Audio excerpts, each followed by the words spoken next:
ছোটো জায়গাতে কত মাছ এই যে দৌড় মারছে। আসসালামু আলাইকুম গাইস, দেখেন মানুষের ইচ্ছা শক্তি থাকলে সবই যে হয় তার ছোটো একটা প্রমাণ। এই যে দেখছেন ছোটো একটা জায়গা, এখানে মাছ চাষ করছে। দেখেন এখানে কিন্তু যে মাছ দেখা যাচ্ছে, অনেক মাছ কিন্তু এখানে আছে। তো অল্প একটু জায়গাতে কত মাছ, এই যে দেখছেন মাছ কিন্তু দেখা যাচ্ছে। যে আমি এখানে দাঁড়াইছি এই জন্য সব পানির তলে চলে গেছে।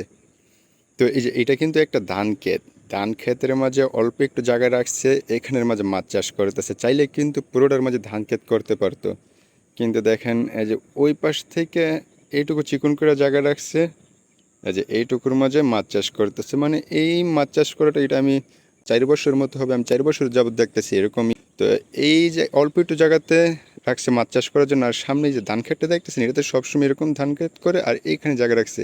তো এইটাই হচ্ছে কি, মানুষের ইচ্ছা থাকলে অল্প জায়গাতেই করা যায় আর কি। মানে ইচ্ছাটা হচ্ছে সব থেকে বড়। দেখছেন কত সুন্দর বুদ্ধি করেছে, এইটুকু জায়গার মাঝে মাছ ছেড়ে রাখছে, ছোটো ছোটো ছাড়তেছে, যখন বড় হয় তখন আবার এইগুলা ধরে ফেলে।